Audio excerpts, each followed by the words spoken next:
Welcome to ASCO's Advocacy 101 webinar, Preparing ASCO Advocates for Legislative Success.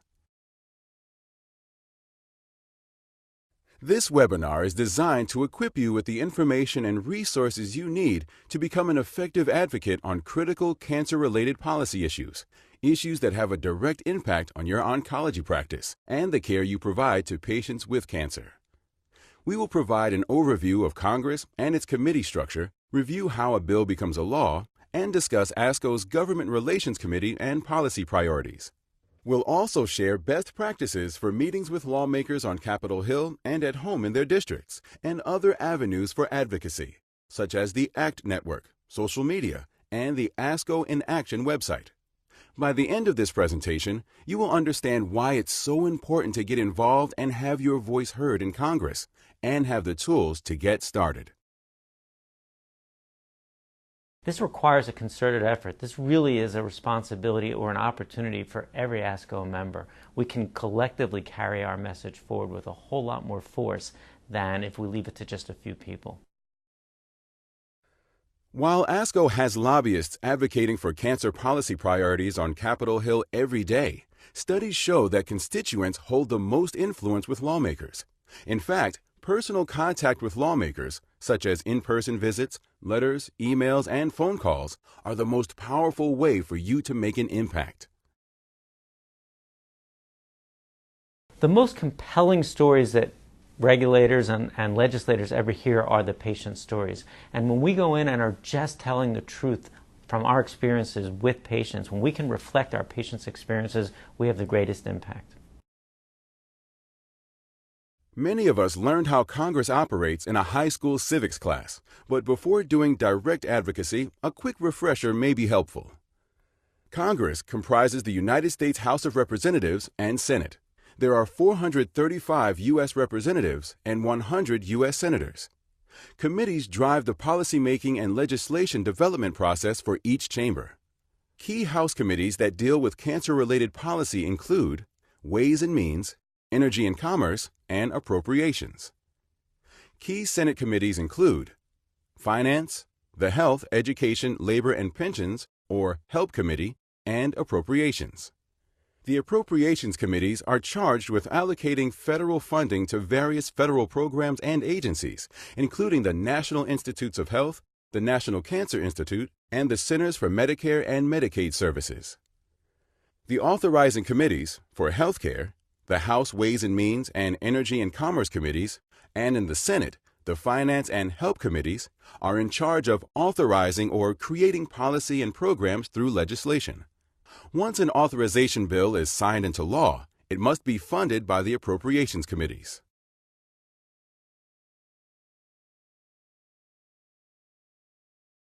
All laws in the United States begin as bills. Before any bill becomes a law, the legislation must be approved by the appropriate authorizing committees, by the U.S. House of Representatives and the U.S. Senate, and then finally approved and signed by the President. Let's follow a bill's journey to become law. Laws begin as ideas. These ideas may come from a representative or from a citizen like you. Citizens who have ideas for laws can contact their members of Congress to discuss their ideas. If the members of Congress agree, they research the ideas and write them into bills. 1. The bill is proposed. Although a bill can also be introduced in the Senate and follows a similar process, we're going to review the path a bill takes in the U.S. House of Representatives. When a representative has written a bill, he or she becomes the sponsor of the bill. Once a bill has an original sponsor, it is ready to be introduced. The representative also speaks with other representatives about the bill in hopes of gaining their support for it. The more representatives co-sponsoring a bill, the more likely it is to move forward. 2. The bill is introduced. In the U.S. House of Representatives, a bill is introduced when it is placed on the hopper, a special box on the side of the clerk's desk. Only representatives can introduce bills in the U.S. House of Representatives. When a bill is introduced in the U.S. House of Representatives, a bill clerk assigns it a number that begins with HR. A reading clerk then reads the bill to all the representatives, and the Speaker of the House sends the bill to the House committees with jurisdiction over the policy area. 3. The bill goes to committee. When the bill reaches committee, the committee members, groups of representatives representing both Republicans and Democrats who are experts on topical areas such as agriculture, education, international relations, or healthcare, review, research, and revise the bill. They then vote on whether or not to send the bill to the House floor for debate and a vote by the entire chamber. If the committee members would like more information before deciding if the bill should be sent to the House floor, the bill is sent to a subcommittee. While in subcommittee, the bill is closely examined and expert opinions are gathered before it is sent back to the full committee for approval. 4. The bill is reported. When the committee has approved a bill, it is sent or reported to the House floor. Once reported, a bill is ready to be debated by the U.S. House of Representatives. 5. The bill is debated. When a bill is debated, representatives discuss the bill and explain why they agree or disagree with it. Then, a reading clerk reads the bill section by section, and the representatives recommend changes called amendments. When all changes have been made, the bill is ready to be voted on. 6. The bill is voted on. There are 3 methods for voting on a bill in the U.S. House of Representatives. 1. Voice vote. The Speaker of the House asks the representatives who support the bill to say aye, and those that oppose it say no. 2. Division. The Speaker of the House asks those representatives who support the bill to stand up and be counted, and then those who oppose the bill to stand up and be counted. 3. Recorded. Representatives record their vote using the electronic voting system. Representatives can vote yes, no, or present if they don't want to vote on the bill. If a majority of the representatives say or select yes, the bill passes in the U.S. House of Representatives. The bill is then certified by the Clerk of the House and delivered to the U.S. Senate.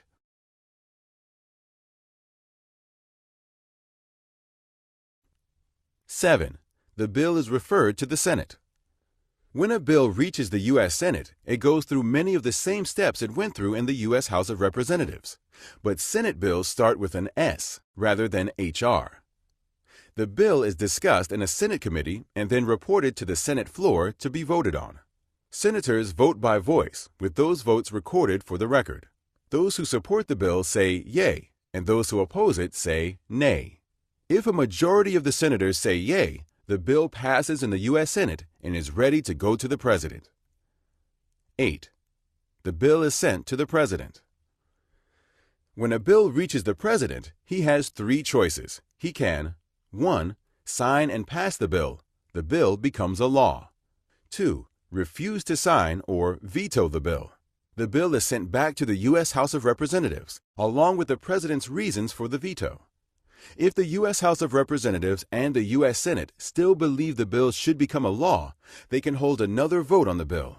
If 2/3 of the representatives and senators support the bill, the President's veto is overridden and the bill becomes a law. 3. Do nothing. Pocket veto. If Congress is in session, the bill automatically becomes law after 10 days. If Congress is not in session, the bill does not become a law. 9. The bill is a law. When a bill has passed in both the U.S. House of Representatives and the U.S. Senate and has been approved by the President, or if a presidential veto has been overridden, the bill becomes a law and is enforced by the government. So how exactly does ASCO decide on what policies or legislation are important to oncology and cancer care? ASCO's Government Relations Committee, or GRC, is comprised of 20 oncologists from various practice settings across the country who set ASCO's policy agenda for the year. The GRC is tasked with developing ASCO's policy priorities with input from other relevant ASCO committees, which guide ASCO's advocacy efforts. The board has final authority for approving ASCO policies and position statements.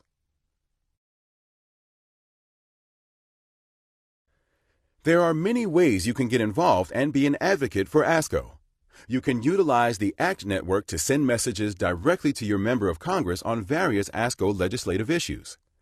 This online advocacy tool takes practically no time to send a pre-drafted note on important issues. And, as mentioned before, outreach from you as a constituent is the most successful way to influence members of Congress.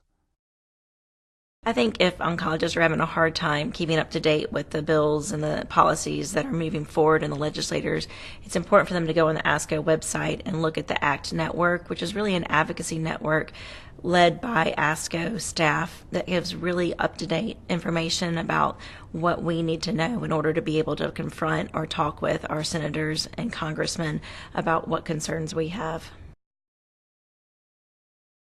Personal meetings with members of Congress are one of the most effective ways to advocate on behalf of your patients and your oncology practice. You are the expert, and lawmakers and their staffs want to understand the realities of delivering cancer care in today's challenging healthcare delivery system, and what you think is needed to ensure high-quality cancer care. When you have a scheduled appointment with the Congressional office in Washington, D.C., you must first pass through security as you enter either a House or Senate office building. Backups at entrance doors are commonplace, so allow a little extra time to get through and arrive at the appointed time. You may meet in a variety of settings, from the member's personal office to the building's cafeteria to even meeting while walking down the halls of one of the House or Senate buildings. This can happen if a member has been called to a vote or if space in the member's office is already in use. Just remember that regardless of the location, your member or their staff are eager to hear from you as their constituent. The more of us that are involved from diverse backgrounds, whether we're frontline clinicians, whether we're researchers, whether professors, if we can spread the message of cancer care from all different perspectives, I think it has a larger impact to policies that might affect patients and family members. As you might imagine, getting on the schedule and meeting directly with a U.S. Senator or U.S. Representative is not as likely as meeting with a member's staff. Despite the youthful appearance of many congressional staff, they are key advisors on the political agendas of members of Congress. Staff assist in choosing which issues rise to the top of the member's desk and can have a great impact on the outcome of certain issues.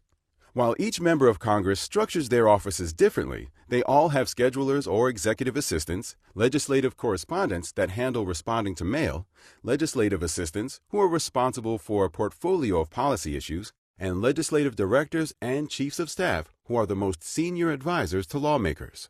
You will be greeted at each office by the member's staff assistant, who may well be the member's chief of staff in 5 years. Meeting with congressional staff is just as important as meeting with an elected official.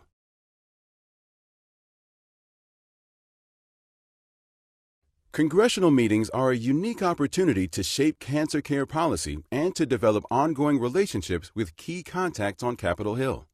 Some congressional staff may be well informed.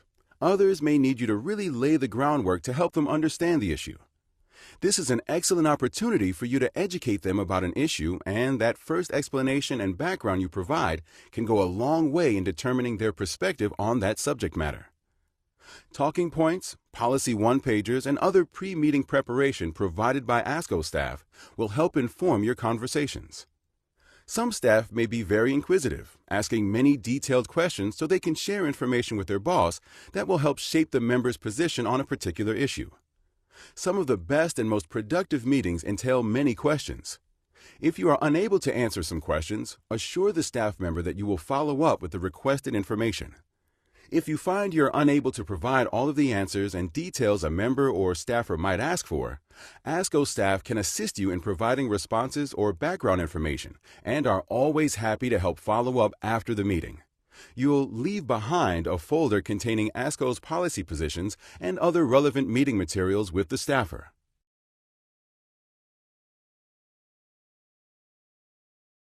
An in-district meeting is one with your legislators while they are in their home state or district.